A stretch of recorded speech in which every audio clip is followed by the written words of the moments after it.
उपसभापति महोदय, विनियोग रेल संख्यांक 3 विधेयक 2011 पर मुझे आपने बोलने का मौका दिया, मैं आपका आभार व्यक्त करता हूं।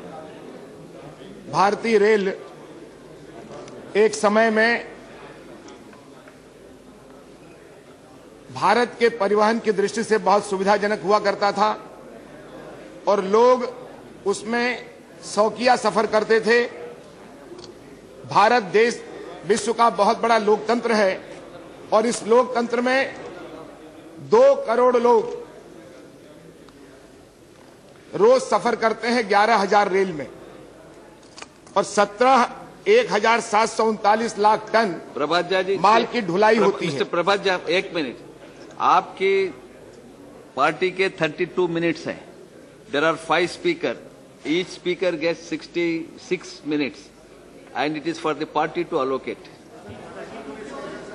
अब भाई यहाँ देखिए, 4 घंटा 8 घंटे का ये बिल है। नहीं भाई, नहीं ऐसा ही है, ऐसा ही है भाई। नहीं 4 आवर्स का नहीं है ये 4 आवर्स का नहीं है। बिजनेस एडवाइजरी का निकाल लीजिए आप रिकमेंडेशन। 3 आवर्स एंड कितना है भाई बिल? ऐसा नहीं सर, ऐसा है कि इस बिल पर नहीं, इस बिल पर तो चर्चा होगी सर, इस बिल पर तो चर्चा होगी। चर्चा होगी। मैं टाइम का ये जुड़ा हुआ है और हमारे मंत्री महोदय नए मंत्री हैं, इनको भी जरा ये नहीं आप कितना टाइम तो नहीं ऐसा है कि सर टाइम अनलिमिटेड टाइम लेकर नहीं, अनलिमिटेड नहीं बोल रहा हूँ, अनलिमिटेड नहीं बोल रहा हूँ, किंतु चर्चा है, सबको थोड़ा चांस मिलना चाहिए। कितने देंगे? ठीक है ना, अभी बोलने दीजिए फर्स्ट स्पीकर को बता दे रहा हूँ। उपाध्यक्ष महोदय, सड़कों का जाल पिछले 60 साल में 4 लाख किलोमीटर से 44 लाख हो गया और 54,000 किलोमीटर से रेलवे का जो विस्तार हुआ है वो सिर्फ 54,000 किलोमीटर हुआ है। ये परिवहन का सबसे सरलतम माध्यम है, लेकिन इसकी प्रगति की हाल आपके सामने मैं रख रहा हूं। हालत ये हो गई है रेलवे की कि लोग इसका राजनीतिक उपयोग ज्यादा करते हैं और भारत के नागरिकों के बारे में कम सोचते हैं।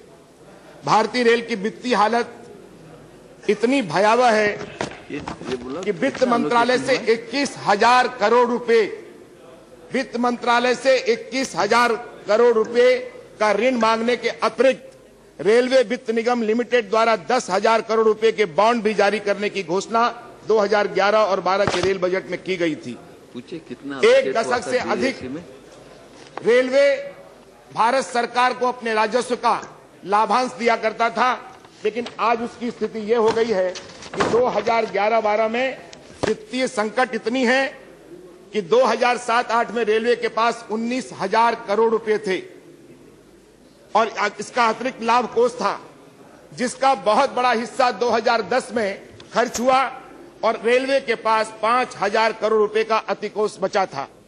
लेकिन मुझे यहां बताते हुए पूरे सदन को आश्चर्य होगा कि 2011 सितंबर तक रेलवे के पास नगद अधिकोष मात्र 75 लाख रुपए बचा हुआ है।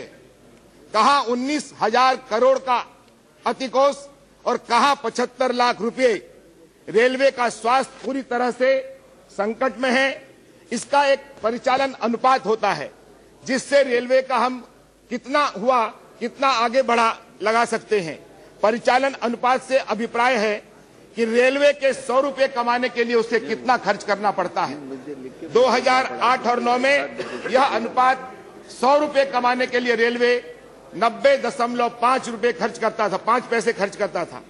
2009 और 10 में 94.7 खर्च करता था, लेकिन 2010 और 11 आते आते यह 100 रुपए कमाने के लिए भारतीय रेल 125 रुपए खर्च करता है। भारतीय रेल की क्या हालत है और ये इससे अपने को स्पष्ट हो जाता है। 2007 और 8 में रेलवे की परिचालन लागत 41,033 करोड़ रुपए थी, जो 2011-12 में बजट का सिर्फ दुगुना 73,650 करोड़ रुपए पहुंच गया। इस अवधि में मात्र पेंशन 8,000 करोड़ रुपए था, अब वो 16,000 करोड़ रुपए तक पहुंच गया है। हालत यह है कि आधुनिकीकरण, एक मिनट, आधुनिकीकरण के नाम पर सारी योजनाएं कागजों पर है। कितनी घोषणाएं की थी? मात्र दिल्ली डिवीजन के रेलवे स्टेशनों के आधुनिकीकरण के लिए माननीय रेल मंत्री जी 240 करोड़ रुपए की योजना आपके पास थी, लेकिन धन के अभाव में 7,000 रेलवे स्टेशन अपना मुंह देख रहे हैं कि कब आपकी 2011-12 में जो आपने बजट की घोषणा की थी वो पूरी होगी। कैसे होगा ये? 75 लाख रुपए नगद अधिकोष आपके पास, और उसके पास आप डिंग हांगते हैं। देश के लगभग 7,000 से अधिक स्टेशन आज भी प्रगति के लिए।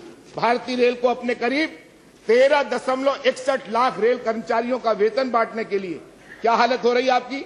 आप 2,000 करोड़ रुपए मांग रहे हैं, कैसे देंगे आप? कैसे बांटेंगे? और आपको मजबूरी में पैसा लेना पड़ रहा है। 140 सीनियर एडमिनिस्ट्रेटिव ग्रेड SAG के अतिरिक्त एक्सेस अधिकारियों को घर बैठाकर और फर्जी ट्रेनिंग भेजकर उन्हें वेतन दिया जा रहा है, जिसमें करोड़ों रुपए फूके जा रहे हैं आपके द्वारा।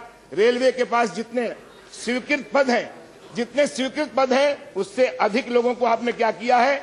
आपने पूरी तौर पे प्रमोशन दे दिया है। रेलवे की वित्तीय संकट ऐसी हो गई है कि काम करवा लेने के बाद जो लोग ठेकेदार काम करते हैं और जो ठेकेदार के लोग काम करते हैं उन्हें पैसा देने के लिए आपके पास पैसा नहीं है। आपके संसद के स्थायी समिति ने 2000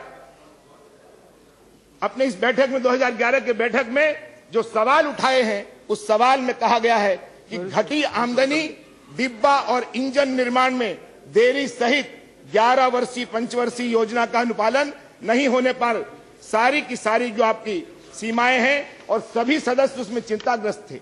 रेलवे द्वारा अनुसंधान में होने वाले जो खर्च में कटौती की, वो जाहिर करता है कि आप रेलवे को कहां ले जा रहे हैं। 2010-11 में 78 करोड़, और वो अब घटाकर आपने क्या कर दिया? 41 करोड़।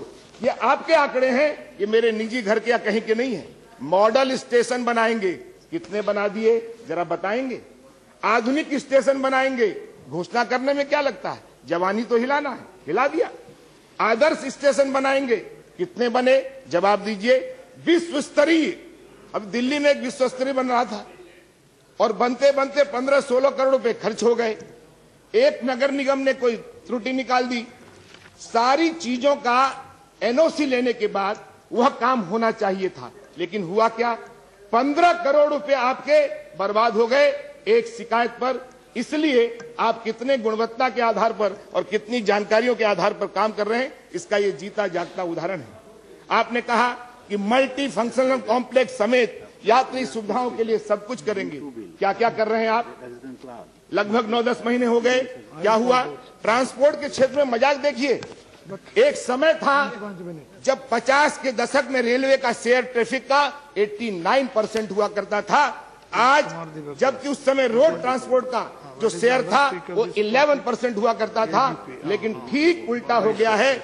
आज 2010 और 11 में जो कुल ट्रैफिक में रेलवे का हिस्सा है वो 20% से, जबकि 80% रोड ट्रांसपोर्ट का है। ये हमारे रेलवे का हाल है, और ये रेलवे का हाल।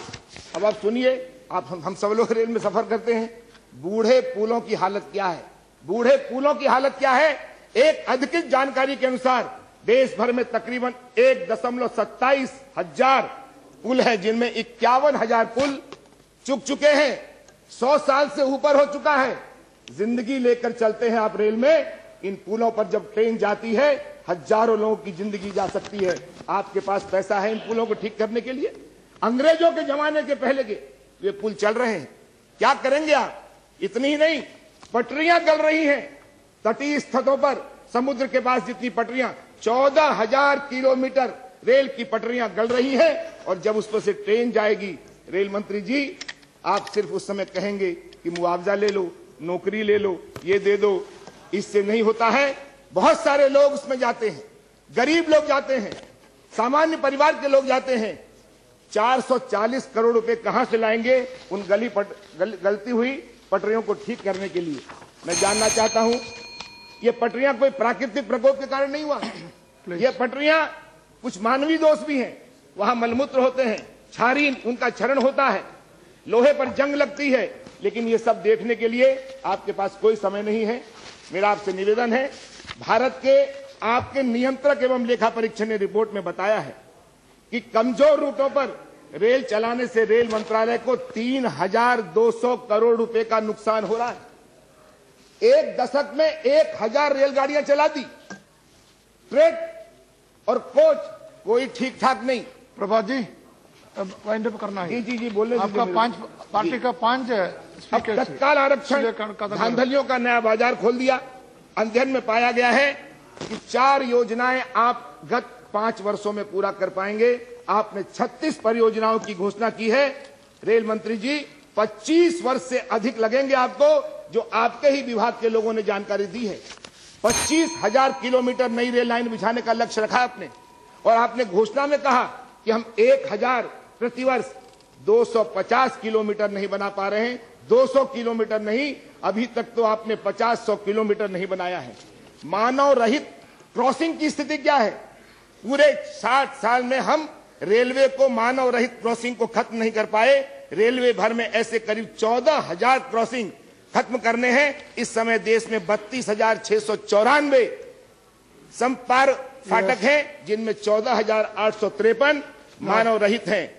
आपकी सिर्फ इस घटना ने 229 लोगों की जानें ली हैं। 440 एक मिनट बोलिए जी, एक मिनट। आपने घोषणा की थी आगामी वित्त वर्ष में 120 ट्रेनें चलाएंगे। आप घोषणा करिए कितना चला रहे हैं? 117 नई ट्रेनें चलाई जाएगी। रेलवे का निजीकरण नहीं होने दिया जाएगा। हर साल 1,000 किलोमीटर रेल लाइनें बनाएंगे। पंचायत, जिला, घोषणा देखिए ऐसे करते हैं। ई गवर्नेंस हो जाएगा, वहां पर ई टिकट हो जाएगा। अरे जहां टिकट देना वहां तो टिकट मिल नहीं रहा, धांधलियां हो रही हैं। राजस्व हासिल करने के लिए बिजनेस मॉडल बनाए जाएंगे। 5 शहरों में स्पोर्ट अकादमियां बनाई जाएगी। साफ और स्वच्छ पानी मुहैया कराया जाएगा। पानी की टंकियां नहीं दिख रही स्टेशनों पर, प्लास्टिक की टंकियां नहीं दे पा रहे हैं। निवेश बढ़ाने के लिए नीतियों पर जोर देंगे। और बोल दीजिए 2-4 बातें। पंचायत स्तर पर ई टिकटिंग केंद्र, अरे जहां है वहां तो ठीक कर दीजिए। 3 रेलवे जोन में एंटी कॉलोनियन उपकरण लगाएंगे। ये जो आपका धुंध होता है, आपका जो ये रेल जिसमें नहीं जा पाती है, आपने कहा था लगाएंगे, लगा दिया आपने। उल्टी चलने लगी, गाड़ी को आगे चलना चाहिए धुंध में, देखते वो पीछे चलने लगती है। पता नहीं कौन सा रेल विभाग है ये। 100 नहीं, अधिक माल ढुलाई कॉरिडोर बनाने पर जोर दिया। यात्रियों की सुविधा के लिए 1,300 करोड़ आवंटन की घोषणा की। क्या किया? मैं तो ये छोटी छोटी बातें हैं।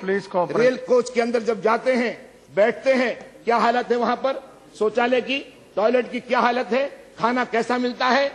ये सब जब देखेंगे आप, तो मुझे लगता है कि एक रेल मंत्रालय जिस पर पूरी तरह से विश्वास हुआ करता था, आज आदमी चढ़ते समय कपकपाता है, उसके पांव कांपते हैं कि चढ़ूं कि नहीं चढ़ूं। पैसा देकर मौत को निमंत्रण देने का नाम है रेल मंत्रालय। रेल मंत्री जी, ध्यान दीजिए, आपने घोषणा की थी मंत्री बनने के बाद मैं हर स्टेट में जाऊंगा। मैं अपने स्टेट की डिमांड नहीं कर रहा आपको, मैं अन्य चीजों की मांग नहीं कर रहा, लेकिन जो आपने घोषणा की बजट में कीजिए जाए। मैं अपनी बात नहीं समाप्त करता हूं। That's the point. Okay, thank you, Prabhat ji. Sri Ramchandra Kuntia.